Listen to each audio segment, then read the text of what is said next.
Hello, welcome back to Fantastic Secrets Behind Fantastic Beasts. I'm Susan Chapal. Who's your favorite Doctor?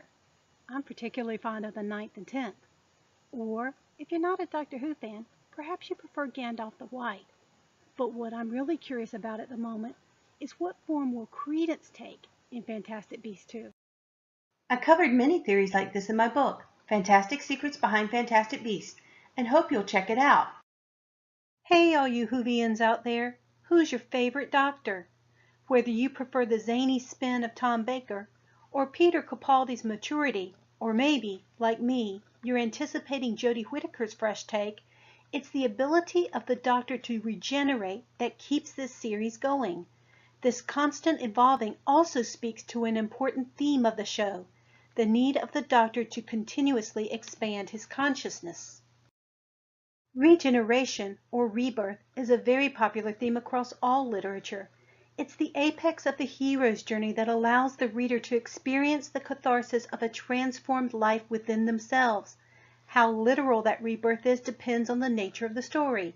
In fantasy, a character may pass through the underworld and return to life, whereas in comedy, a character may die of embarrassment and live to screw up another day, just a bit wiser.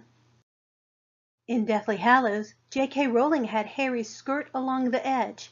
He passed through death in King's Cross to return to do battle at Hogwarts, but she left the reader to decide just how much of it was all in his head. With Fantastic Beasts, however, I see strong hints that we're going to get more of a Doctor Who type of regeneration with Credence Barebone. We all know by now that it's been confirmed that Ezra Miller will return to his role as Credence Barebone in Fantastic Beasts 2. Most of us knew this when we watched Newt Scamander follow that wisp of escaping Obscurus from the City Hall subway station, or at least when we heard the interview with producer David Heyman about the ending scene that had been deleted, with Credence leaving on a ship.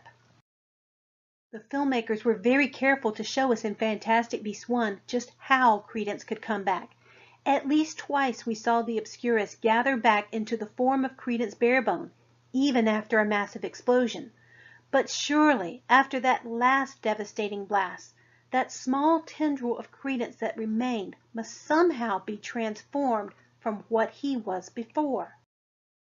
I explored in my Magical Circus series where I think Credence might show up in the next film, as part of the freak show of the Circus Arcanus.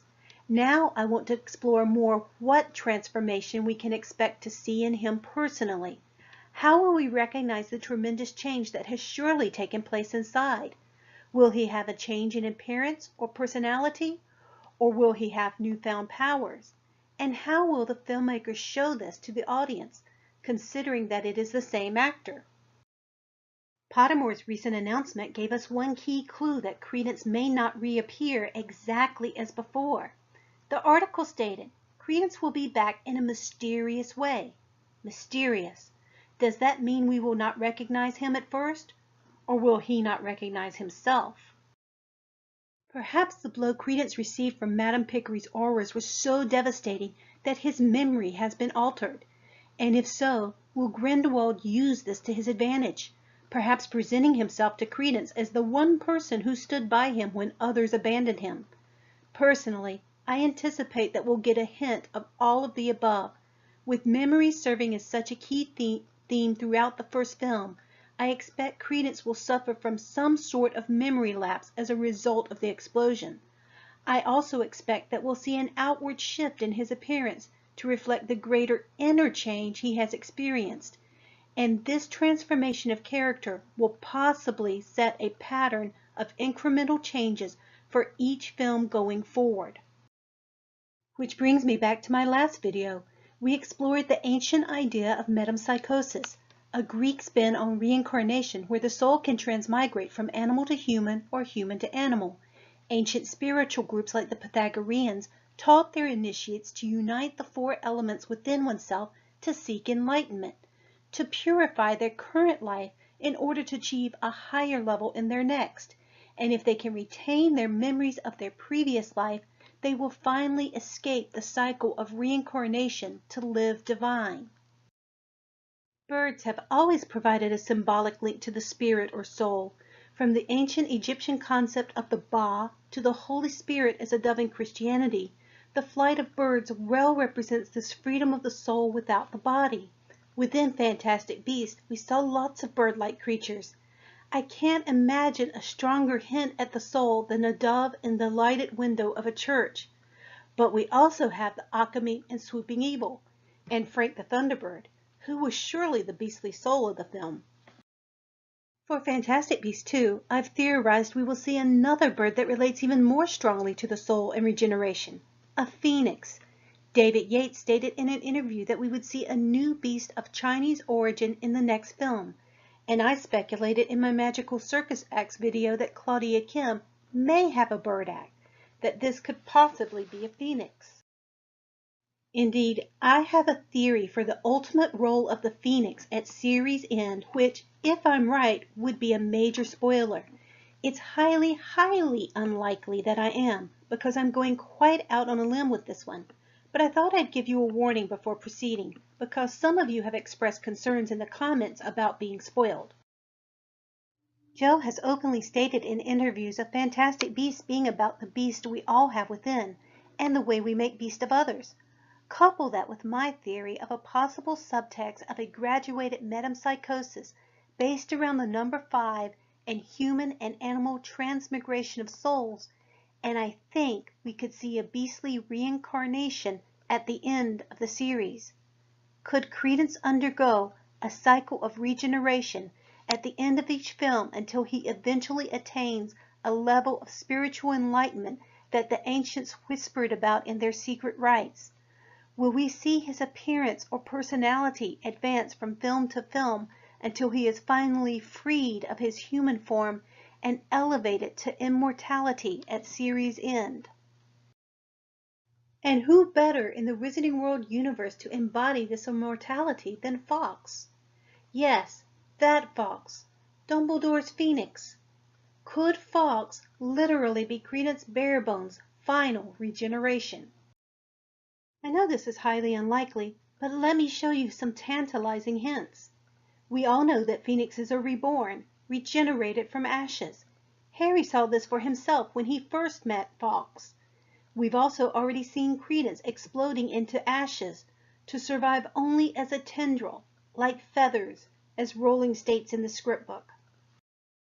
In a prior video, we talked about the explosive nature of Credence's Obscurus and its link to the atomic bomb which ended World War II. However, that theory does not contradict this one. Rather, it links it to another theory, what Grindelwald meant by "will we die just a little?" In that theory, I speculated that Grindelwald and Newt might try to take the Obscurus onto themselves, Grindelwald to better use its power for his greater good purposes, and Newt to save Credence.